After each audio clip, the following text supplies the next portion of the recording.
नमस्कार दोस्तों, आप सभी का स्वागत है टेक मोडली चैनल पे। और आज हम इस वीडियो में बात करने वाले हैं री इंजीनियरिंग के बारे में। री इंजीनियरिंग आप ईआरपी में पढ़ते हैं और ईआरपी ट्यूटोरियल का ही ये वीडियो है। तो आज हम इस वीडियो में री इंजीनियरिंग पे डिस्कशन करेंगे। री इंजीनियरिंग से जुड़े बहुत सारे कॉन्सेप्ट्स हैं जिनको हम आगे की वीडियोस में डिस्कस करने वाले हैं। इस वीडियो में हम सिर्फ री इंजीनियरिंग के बारे में समझेंगे, राइट। तो सबसे पहले समझते हैं कि री इंजीनियरिंग का जो डेफिनेशन है वो क्या है। So re-engineering is the examination and alteration of a system to reconstitute it in a new form. Re-engineering क्या है? सिस्टम का एग्जामिनेशन और अल्टरेशन, ताकि जब आप एग्जामिन करें तो कुछ कमी निकलेगी और उस कमी को आप अल्टरेशन करके यानी कि अपडेट करके, अल्टरेशन का मतलब होता है उसको अच्छे तरीके से अपडेट करना, और अपडेट करने के बाद जो एक नया फॉर्म में रिकन्स्टिट्यूट होगा यानी कि रीबिल्ड होगा जो सिस्टम, उसी प्रोसेस को, मतलब उस सिस्टम को रिफॉर्म करने के प्रोसेस को ही री इंजीनियरिंग बोलते हैं। और ये एक नए फॉर्म में होगा, इस बात पे ध्यान दीजिएगा। इसमें आप सिर्फ इम्प्रूवमेंट नहीं कर रहे हैं, पूरी तरह से उसको चेंज कर रहे हैं, राइट। तो वो रिफॉर्म कहलाता है। अगर आप सिर्फ इम्प्रूव करेंगे तो वो इम्प्रूवमेंट, प्रोसेस इम्प्रूवमेंट में चला जाएगा। लेकिन आप सिस्टम में गलतियाँ ढूंढते हैं और उसको पूरी तरह से चेंज कर देते हैं, जो अभी है उसको पूरी तरह से चेंज करते हैं, तो वो न्यू फॉर्म में हो जाता है। उसी को हम बोलते हैं बिजनेस रिफॉर्म या री इंजीनियरिंग, राइट। तो अभी इस पे एक सिनारियो को लेके बात करते हैं एग्जाम्पल के लिए। तो यहाँ पे आप ये होटल देख रहे हैं, ठीक है। ये होटल ना स्ट्रीट के अंदर है, काफ़ी अंदर, और इसका जो लिमिटेशन है वो है limited seating space, more wait time, less number of employees, location is not on main road, less menu items.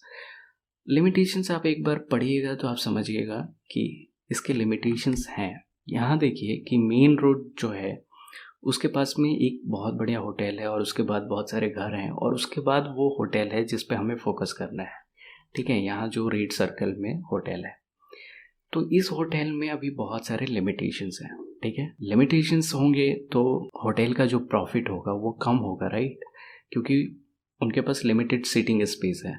तो जब कस्टमर ज़्यादा हो जाएंगे तो आधे कस्टमर तो ऐसे ही लौट जाएंगे, वेट टाइम ज़्यादा होगा तो कस्टमर इरिटेट हो जाएंगे, लेस नंबर ऑफ़ एम्प्लॉयज़ हैं तो सर्विसेज अच्छी नहीं मिल सकती हैं, लोकेशन मेन रोड पे नहीं है तो ज़्यादा कस्टमर ही नहीं आ पाएंगे, और मेन्यू आइटम्स कम है तो ऑफकोर्स कंज्यूमर अलग अलग मेन्यू आइटम्स पसंद करते हैं, राइट।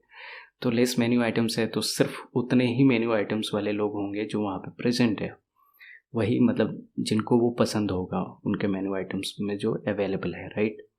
तो ये लिमिटेशंस है। अब मान लीजिए होटल में जब प्रॉफिट कम हो रहा है तो होटल का जो भी अपना सेल्स टीम है या रिसर्च एंड डेवलपमेंट टीम है या उनका जो अपना टीम है जो कि उस पर फोकस करता है प्रॉफिट पे, वो सब बैठते हैं, डिस्कस करते हैं, और डिस्कस करने के बाद उनका एक सुझाव होता है और एक पॉइंट होता है, कंक्लूजन होता है, और वो इंश्योर करते हैं कि वो अपने प्रोसेसेस को और डिजिटल बनाएंगे ताकि यूज़र ना घर से ही ऑर्डर कर दे और इनके जो डिलीवरी पार्टनर्स हैं उनको घर पे सामान पहुंचा दे, जो कि पहले नहीं था, ठीक है। तो online order, online booking on dine in, मतलब अगर कोई कंज्यूमर चाहता है कि वो होटल में आके खाए तो वो बुक कर सकता है घर से ही ऑनलाइन पे। डिलीवरी पार्टनर्स जो कि ऑफकोर्स चाहिए ही होंगे क्योंकि ऑनलाइन ऑर्डर है यहाँ पे, और ये लोग लोकेशन भी चेंज करते हैं और मेन रोड पे लेके आते हैं, फ्रंट लोकेशन पे लेके आते हैं, मेन्यू आइटम्स को थोड़ा बड़ा करते हैं और बेस्ट सर्विसेज प्रोवाइड करने के लिए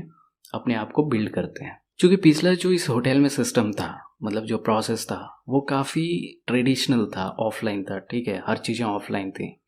अभी इन लोगों ने इसको रिफॉर्म किया, पूरा डिजिटल किया। तो डिजिटल, अगर आप ट्रेडिशनल से डिजिटल में आते हैं तो आप क्या करते हैं, पूरी तरह से उसको रीबिल्ड करते हैं, एक नए फॉर्म में रीबिल्ड करते हैं, राइट।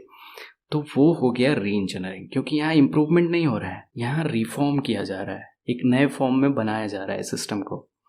और यहाँ डिलीवरी पार्टनर्स हैं, यहाँ फ्रंट लोकेशन पे होटल भी शिफ्ट हो गया है, मेन्यू आइटम्स बढ़ रहा है, तो एम्प्लॉयज़ भी ज़्यादा होंगे, बेस्ट सर्विसेज देने की बात हो रही है तो इनके पास बेस्ट सर्विसेज देने के लिए फीडबैक सिस्टम होगा, राइट।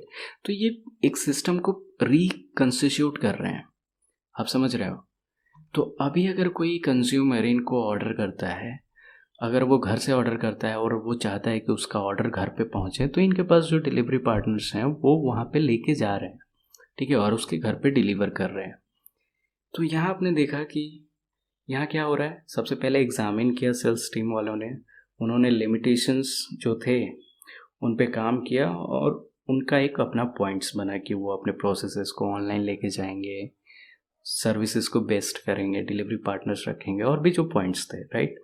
तो वो एग्जामिन किया, फिर अपडेट किया, तो सिस्टम क्या हो गया, एक नए फॉर्म में बना। था वो होटल ही पहले भी और अभी भी, लेकिन सिस्टम पूरी तरह से रिफॉर्म हो चुका है। तो री इंजीनियरिंग यही होता है। री इंजीनियरिंग से जुड़े कुछ और भी टर्म्स हम पढ़ लेते हैं जो कि हमें एग्ज़ाम में लिखने के लिए मदद होगा, राइट। तो री इंजीनियरिंग के जो पॉइंट्स हैं वो ये हैं कि reengineering involves fundamental rethinking and transformation of an integrated set of business processes. उस होटल में बिजनेस प्रोसेसेस जो भी चीज़ें रिलेटेड थी उन सभी पे थिंक किया गया, सिर्फ एक चीज़ पे थिंक नहीं किया गया, सिर्फ कंज्यूमर पे फोकस नहीं है। होटल के एम्प्लॉय से लेके, प्रोडक्ट से लेके और कंज्यूमर तक सबका उसमें ध्यान रखा जाता है, ठीक है। सो फंडामेंटल रीथिंकिंग मतलब फंडामेंटल ही यहाँ चेंज हो जाता है, यहाँ इम्प्रूव नहीं होता है, फंडामेंटल ही चेंज कर दिया जाता है। और ऐसे बहुत सारे आपको केसेस मैं बताऊंगा। जब मैं बिजनेस प्रोसेस री इंजीनियरिंग बताऊंगा तो मैं एक केस पे भी वीडियो बनाऊंगा जो रियल लाइफ में रियल कंपनीज में हुए हैं, ठीक है। So reengineering involves fundamental rethink. यहाँ इम्प्रूवमेंट की बात नहीं हो रही है, यहाँ फंडामेंटल जो है, पहले से जो बिलीफ है उस पर रीथिंकिंग और उसका ट्रांसफॉर्मेशन करना, ये दोनों होता है। उसके बाद reengineering requires redesign of business processes, concurrent examination and redesign of the information technologies and the organisation. So reengineering करने के लिए यानी कि इस प्रोसेस को परफॉर्म करने के लिए बिजनेस का रीडिज़ाइन होना, बिजनेस प्रोसेसेस का रीडिज़ाइन होना, उसका कंकरेंट एग्जामिनेशन, हर स्टेप पे एक एग्जामिन करना कि अब हम कहीं गलत तो नहीं जा रहे, कहीं कुछ कमी तो नहीं है।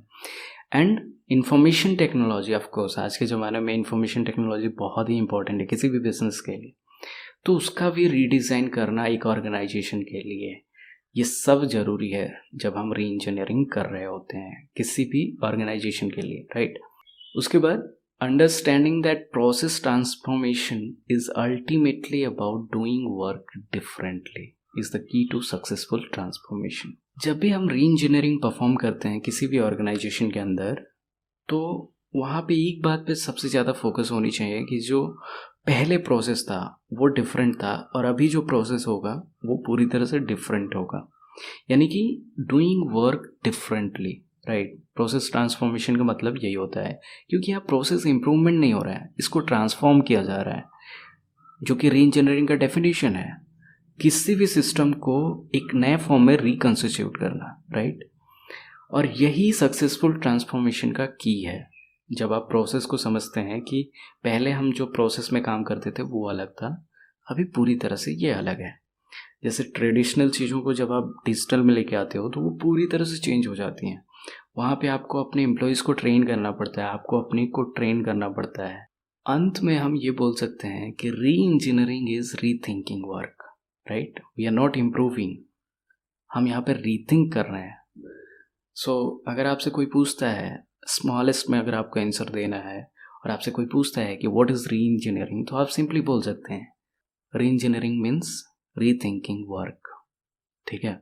तो होप कि आपको समझ में आया होगा कि री इंजीनियरिंग क्या होता है। हमेशा एक बात का ध्यान रखिएगा कि री इंजीनियरिंग और इम्प्रूवमेंट दोनों अलग अलग चीज़ें हैं। इम्प्रूवमेंट में थोड़ी सी चीज़ें इम्प्रूव होती हैं, री इंजीनियरिंग में उसको चेंज कर दिया जाता है। जो प्रोसेस एग्जिस्टिंग प्रोसेस है, एग्जिस्टिंग सिस्टम है, उसको एक नए फॉर्म में बनाया जाता है।